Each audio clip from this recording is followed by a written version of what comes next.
Hi viewers, welcome to our channel. Tirupati laddu వివాదం ఇప్పుడు ఆంధ్రప్రదేశ్‌లో సంచలనంగా మారింది. ఇప్పుడు దీనిపైన దేశవ్యాప్తంగా కూడా చర్చ జరుగుతుంది కదా!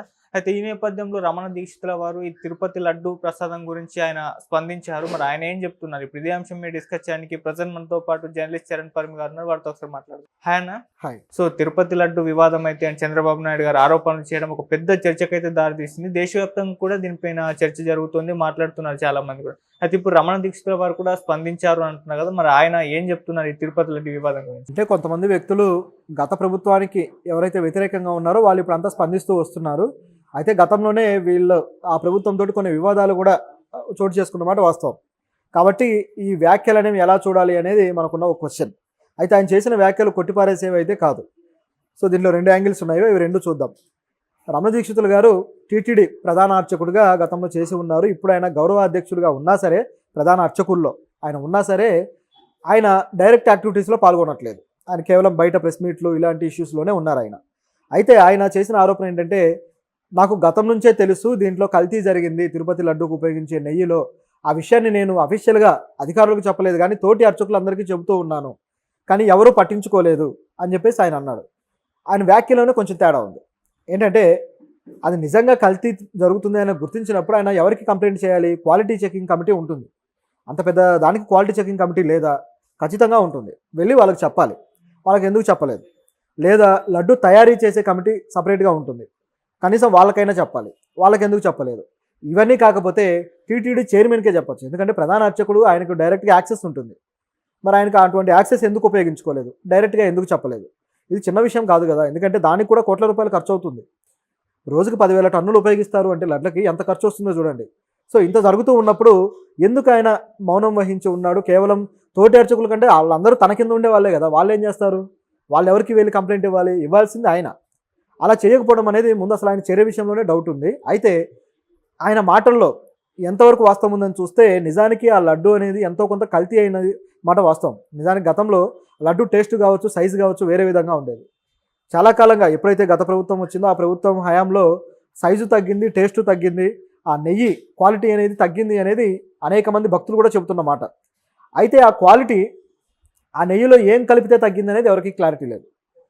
చంద్రబాబు గారు లేకపోతే టీడీపీ శ్రేణులు చెప్పినట్టుగా జంతువుల కొవ్వు అనేది కలుపుతున్నారు. జంతువుల కొవ్వు అంటే అది ఇక మాంసాహారం కిందకు వస్తుంది, కాబట్టి అది ఇక అపచారం లాంటిది నిజానికి. మరి అదే జరిగిందా లేకపోతే వేరే విధంగా ఏమైనా కలిపారా? వనస్పతిని కలిపారు అనేది గతంలో డైరెక్ట్గా సుబ్బారెడ్డి గారు చెప్పారు. వైవి సుబ్బారెడ్డి గారు, టీటీడీ మాజీ చైర్మన్, వనస్పతిని కలిపి తీసుకొస్తే దాదాపు 5 ట్యాంకర్స్ వరకు మేము తిరిగి 5 సార్లు వెనక్కి పంపించాము, ఆ కల్తీని మేము నివారించాము అని చెప్పి అన్నారు. వనస్పతి అంటే మనకు తెలిసిందే డాల్డా, అది కొంచెం అలాగే ఉంటుంది కాబట్టి దాన్ని కలిపి మేనేజ్ చేసే ప్రయత్నం చేసి ఉండొచ్చు. ఎందుకంటే చాలా తక్కువ రేటుకు వాళ్ళు కోట్ చేసి ఆ టెండర్ని తీసుకున్నారు. సో తక్కువ రేటుకి కోట్ చేస్తున్నారు అంటే దాని అర్థం క్వాలిటీలో కూడా కాంప్రమైజ్ అవుతున్నారు అని. కాబట్టి అవకాశం అయితే ఉంది. అయితే ఇక్కడే ఆయన దొరికిపోయాడు. ఏంటంటే, ఈ 5 సార్లు వచ్చింది అంటే మరి మొదటిసారే వ్యతిరేకించినప్పుడు రెండోసారి కూడా వాళ్ళు ఎలా తేగలిగారు? అంటే వీళ్ళకు దొరికినప్పుడేమో దొరికారు, దొరకనప్పుడేమో దొరకలేదు, హాయిగా పంపించేశారు లోపలికి. సో ఈ విధంగా కల్తీ అనేది జరుగుతూ ఉంది అనే దానికి గత ప్రభుత్వ హయాంలో టీటీడీ చైర్మన్గా ఉన్న ఆ వ్యక్తే ఒప్పుకున్నట్టయింది. అయితే ఇది వనస్పతి కల్తీ అనేది క్లియర్. దీనికి సంబంధించి ఇప్పుడు రమణ దీక్షితులు గారు ఏమంటున్నారంటే, నేను ల్యాబ్ రిపోర్ట్ కూడా చూశాను, ఇది కల్తీ అయింది అన్నాడు. ఆ ల్యాబ్ రిపోర్ట్లో జంతువుల కొవ్వు అని ఉందా, వనస్పతి అని ఉందా? ముందు ఇది క్లారిటీ చేయాలి. అది ఆయన చెప్పడం లేదు. సో గత ప్రభుత్వాన్ని ఇబ్బంది పెట్టడానికి ఈయన మాటలు మాట్లాడినట్టుగా ఉంది చూస్తూ ఉంటే. ఇందులో కూడా ధర్మారెడ్డి గారి మీద సపరేట్గా వ్యాఖ్యలు చేయడం జరిగింది, ఈవో ధర్మారెడ్డి. సో ఈయన ఆధ్వర్యంలో ఈ టెండర్స్ పిలవడం కానీ వాళ్ళకి ఇవ్వడం కానీ ఇవన్నీ ఆయన ఆధ్వర్యంలో జరిగాయి కాబట్టి ఇప్పుడు ప్రధాన నిందితుడుగా ఈయనే కనిపిస్తున్నాడు. అయితే ధర్మారెడ్డితోటి మొదటి నుంచి కూడా ఈయనకు లడాయి ఉంది రమణ దీక్షితులు గారికి. గతంలో ధర్మారెడ్డి గారిని క్రిస్టియన్ అని చెప్పేసి ఈయన సంబోధించి పెద్ద వివాదం చెలరేదీశాడు. పెద్ద వివాదం అయిపోయి తిరిగి ఆయన టీటీడీ, ఆయన అప్పటికే ఈవోగా ఉన్నారు కాబట్టి తన అధికారంతో ఈయన మీద కేసు కూడా పెట్టాడు. పరువు నష్టం కేసు వేస్తే అది మళ్ళీ కోర్టుకు వెళ్ళింది. తర్వాత పోలీసులు ఇక దీక్షితులు గారిని అరెస్ట్ చేస్తారు అనే పరిస్థితి కూడా వచ్చింది. తర్వాత మొత్తానికి ఏదో కాంప్రమైజ్ అయింది. మొత్తానికి ఆయన్ని విధుల్లో ఉన్నా సరే యాక్టివ్గా లేకుండా చేశారు. ప్రస్తుతానికి ఇప్పుడు ఆయన పరిస్థితి అది. కాబట్టి ఈ వివాదము ఈ రోజు ఏదో ఈయన కొత్తగా కనిపెట్టి మాట్లాడింది కాదు. గతం నుంచి వీళ్ళ మధ్య ఉన్న ఒక కాన్ఫ్లిక్ట్ని ఇక్కడికి తీసుకొచ్చాడని చెప్పాలి. అలాగే ల్యాబ్ రిపోర్ట్ విషయంలో కూడా మరి ఆయన ఏం చూశాడు అనేది క్లియర్గా చెప్తే బాగుండేది. అసలు ఈ టెక్నీషియన్స్ లేకపోతే ఆ ల్యాబ్ సమర్పించిన ఎవరైతే ఆఫీసర్స్ ఉన్నారో వాళ్ళు ఏం రాశారు అక్కడ ఆ సెంటెన్స్ అది చెప్పడం లేదు. అలాగే ఇప్పుడు టీడీపీ శ్రేణులు కూడా ల్యాబ్ రిపోర్ట్ వచ్చింది, అది కల్తీ అయింది అని మాట్లాడుతున్నారు, కానీ రిపోర్ట్ అనేది బయట పెట్టట్లేదు. ఆ ఎవిడెన్స్ కాపీ అనేది ఒకటి బయట పెడితే అందులో ఏముందనేది అర్థమవుతుంది, క్లియర్ అయిపోద్ది. కానీ అలా చేయట్లేదు. దీని విషయంలో ఇప్పుడు వైసీపీ కూడా కోర్టుకు వెళ్తుంది. ఇది ఇక్కడ పెద్ద ట్విస్ట్. ఎవరు గెస్ చేయలేదు వైసీపీ కోర్టుకు వెళ్తుందని, కానీ ఇప్పుడు వెళ్తుంది. యాక్చువల్గా గతంలో ఆ నెయ్యి టేస్ట్ రావడానికి కారణం అనేది కర్ణాటక మిల్క్ ఫెడరేషన్ నుంచి ఆ నందిని ప్రోడక్ట్ ఏదైతే ఉందో వాళ్ళ దగ్గర నుంచి అదంతా తీసుకుంటున్నారు నెయ్యి అనేది తెలిసిందే.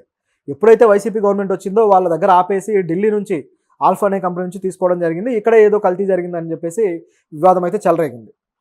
సో ఈ తరుణంలో దీని మీద వైసీపీ ఇప్పుడు మా మీద ఇలాంటి ఆరోపణలు చేశారు కాబట్టి మేము కోర్టుకు వెళ్తున్నామని చెప్పేసి కోర్టుకు అయితే పిటిషన్ వేశారు. సో ఇప్పుడు ఇది విచారణకు వెళ్తే మరి ఆ ల్యాబ్ రిపోర్ట్ ఏం సమర్పిస్తారో అక్కడ ఏం తేలుతుందనేది చూడాలి. ఇది ఒక ప్రతిష్టాత్మకంగా వైసీపీ అయితే తీసుకుంది. మరోవైపు షర్మిల గారు కూడా ఇప్పుడు షర్మిల గారు ఈ టాపిక్లో రియాక్ట్ అయ్యారు. సో ఆవిడేమంటున్నారంటే, ఏదైతే ఇష్యూ జరిగిందో ఇది 100 రోజులు మీరు పరిపాలనలో ఉన్నారు కదా, మీరు అప్పుడే రియాక్ట్ అవ్వచ్చు కదా, ఇప్పుడు ఎందుకు రియాక్ట్ అవుతున్నారు, మీరు లడ్డు గతంలో తినలేదా, మరి తిన్నప్పుడు ఎందుకు అవ్వలేదని చెప్పేసి షర్మిల గారు మొదటిసారిగా తన అన్నకు సపోర్ట్గా ఒక రకంగా అన్నకు సపోర్ట్గా చంద్రబాబు గారికి వ్యతిరేకంగా మాట్లాడడం జరిగింది. అంటే దీన్ని రాజకీయంగా ఉపయోగించుకోవాలని మీరు చూస్తున్నారా అని చెప్పేసి ఆవిడ వ్యాఖ్యానించారు. అంటే ఆవిడ కూడా ల్యాబ్ రిపోర్ట్స్ వచ్చినా సరే వాటిల్లో ఆ కల్తీ ఏంటి అనేది క్లియర్ చేయాలి అని చెప్పేసి ఆవిడ అడుగుతూ ఉన్నారు. సో ఇది కాంగ్రెస్ పార్టీ కూడా ఈ విషయంలో గట్టిగా మాట్లాడడం అనేది హర్షించాల్సిన విషయం. ఆవిడ దీని మీద మీరు సపరేట్గా కమిటీ వేసి సిబిఐకి దీన్ని అప్పగించి విచారణ చేయండి అని చెప్పేసి హోమ్ మినిస్టర్కి ఇవిడ లేఖ రాశారు.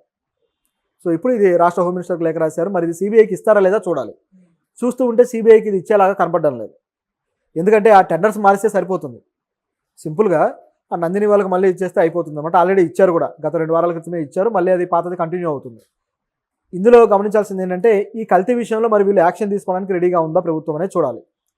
ఒకవేళ వీళ్ళ ఆరోపణలు తప్పైతే, జంతువుల కొవ్వు కాదు ఏదో వనస్పతియో ఏదో కలిపారని ఒకవేళ ప్రూవ్ అయితే అప్పుడు టీడీపీ ఏం చేస్తుంది, అది కూడా కల్తీయే, వనస్పతి కలపడము కల్తీయే. కాకపోతే ఇది ఎమోషనల్గా సెంటిమెంటల్గా బ్లాక్మెయిల్ చేయడం లాంటిది, ఎందుకంటే జంతువుల కొవ్వు కలపడం అనేది. సో ఈ విషయంలో టీడీపీ ఆరోపణలు ఎవరైతే భక్తులు ఉన్నారో వీళ్ళకు కూడా కాస్త ఇబ్బందికరంగా అనిపించాయి కాబట్టి దీని విషయంలో మరి ఏం జరుగుతుందో చూడాలి. సో ఇప్పుడైతే ఇది ఇంత పెద్ద ఇష్యూ అయింది కాబట్టి వైసీపీ వాళ్ళు కూడా కోర్టుకు వెళ్ళి ఫైట్ చేస్తామంటున్నారు. అంతకుముందు కూడా వైవి సుబ్బారెడ్డి గారు ఒక ట్వీట్ చేశారు, తిరుపతికి వచ్చి మేము ప్రమాణం చేస్తామని. లోకేష్ గారు కూడా ఇంతకుముందు చెప్పారు, నేను కూడా తిరుపతిలోనే ఉన్నారు, మీరు వచ్చి మీరు ప్రమాణం చేయండి అని చెప్పేసి. మరి ఈ రకంగా అంటే వైసీపీ అటు కోర్టు లీగల్గా ఫైట్ కాకుండా ఈ రకంగా ఫైట్ చేసే ఛాన్స్ ఉందా? ఈ విధంగా ఫైట్ చేయడానికి ఏముంటుంది చెప్పండి, ఏం లేదు కదా. సరే ఇప్పుడు సుబ్బారెడ్డి గారు వచ్చి ప్రమాణం చేస్తా అన్నాడు, లోకేష్ గారు అక్కడే ఉంటాడు, వెళ్ళి ప్రమాణం చేస్తాడు, ఏమవుతుంది? అప్పుడు లోకేష్ అంగీకరిస్తాడా ఈయన ప్రమాణాన్ని నేను యాక్సెప్ట్ చేస్తున్నా అంటాడా లోకేష్? ఛాన్స్ లేదు కదా. ప్రమాణాల వల్ల ఏమీ జరగవు, అవేం పాత రోజుల్లోలాగా అగ్ని పరీక్షలు కాదు, అగ్నిలో దూకినా కాలకుండా ఉండటానికి. సో తగలబడిపోతారు. కాబట్టి ఈ ప్రమాణాలు అనేవి పనిచేసేవి కాదు, కోర్టు ద్వారానే తేల్చుకోవాలి. అలాగే ఈ ల్యాబ్ రిపోర్ట్స్ ఎవిడెన్సెస్ ఏవైతే ఉన్నాయో ఇవి సమర్పించాలి. అదేవిధంగా ఇస్తే సిబిఐకా లేకపోతే స్టేట్ గవర్నమెంట్ ఆధ్వర్యంలో సిఐడికా ఇచ్చి విచారణ అయితే చేయించాలి. ఈ విధంగానే సొల్యూషన్కి వెళ్ళాలి, కానీ అలా వెళ్ళడానికి అయితే లేదు. అయితే వైసీపీ ఇటువంటి ప్రయత్నం చేస్తుంది. ఇప్పుడు వైసీపీ తీసుకున్న స్టెప్ మెచ్చుకోదగిందే. కాకపోతే మరి టీడీపీ దీనికి రెడీగా ఉందా లేదా అనేది క్వశ్చన్ ఇప్పుడు. సో మరి టీడీపీ ఏ యాక్షన్ తీసుకుంటుందనే దాన్ని బట్టి దీంట్లో సొల్యూషన్ అనేది వస్తుంది. నాకు తెలిసి ఇది కేవలం ఆరోపణలతోటి ప్రత్యారోపణలతోటి ఒక అలజడి చెలరేగి మధ్యలోనే ముగిసిపోతుంది అని నాకు అనిపిస్తుంది. అయితే ఇంత ఆరోపణలు వస్తున్న జగన్మోహన్ రెడ్డి గారు అయితే ఇప్పటి వరకు దీని గురించి స్పందించింది లేదు. మరి ఆయన మౌనం గల కారణం ఏంటంటే, ఇది వ్యూహాత్మక మౌనం అంటారు దీన్ని చెప్పాలంటే, స్ట్రాటజికల్గా. ఎందుకంటే ఆయన ఏది స్పందించినా సరే ఆయన మీద క్రిస్టియన్ అనే ఒక ట్యాగ్ ఉంది కదా, ఆ ట్యాగ్ను బయటికి తీసి ఎక్స్ట్రా ఆరోపణలు చేసే అవకాశం ఉంది. కాబట్టి జగన్ బయటికి రావట్లేదు, మాట్లాడట్లేదు. రెండోది, ఆయన మీద డైరెక్ట్గా కొన్ని ప్రశ్నలు వస్తాయి. మీరు కర్ణాటక ఫెడరేషన్ నుంచి ఢిల్లీకి ఎందుకు ఇచ్చారు, ఆల్ఫా కంపెనీకి తక్కువ కోట్ చేస్తే క్వాలిటీ చెకింగ్ మరి ఏ విధంగా చేశారు, క్వాలిటీ చెకింగ్ జరగాలి కదా, ఏ విధంగా చేశారు, తక్కువ కోట్ చేస్తే ఎందుకు ఇచ్చారు మీరు, ఇటువంటి క్వశ్చన్లన్నీ వస్తాయి. దానికి ఆయన దగ్గర ఆన్సర్ ఉందా? ఆన్సర్ లేకపోతే ఏంటి పరిస్థితి? మరి 5 సార్లు వాళ్ళు ఈ విధంగా ఇచ్చినప్పుడు, ఆల్ఫా అనే కంపెనీ 5 సార్లు చీటింగ్ చేసి ఈ వనస్పతిని కలిపి తెచ్చినప్పుడు ఆ కంపెనీకి టెండర్స్ ఎందుకు క్యాన్సిల్ చేయలేదు? లైసెన్స్ క్యాన్సిల్ చేయాలి కదా, ఎందుకంటే 5 సార్లు మోసపోయినా కూడా బుద్ధి రాదు మనకి. మరి ఎందుకు చేయలేదు అంటే వెనకాల ఏమన్నా లోకలోకలు ఉన్నాయా, ఒప్పందాలు ఏమైనా ఉన్నాయా? సో ఇటువంటి డౌట్లు ఖచ్చితంగా వస్తాయి. కాబట్టి ముఖ్యంగా ఏంటంటే ఈ మతపరమైన రిలీజియస్ ఆరోపణలు ఏవైతే ఉన్నాయో అవి ఎదుర్కోవడం ఇబ్బందికరం. కాబట్టి ఆయన ఏముంది, డైరెక్ట్గా మీరు అసలు ఈ దేవుని పూజించారు కాబట్టి మీరు అలా చేశారు, మీకు దేవుడు అంటే గౌరవం లేదు, హిందువులు అంటే గౌరవం లేదు అంటే తిరిగి ఆయన సమాధానం చెప్పుకోవడానికి కూడా ఆయనకు ఆన్సర్ లేదు. అటువంటి పరిస్థితి ఇక్కడ క్రియేట్ అయింది. కాబట్టే జగన్ మాట్లాడుకుంటున్నారు.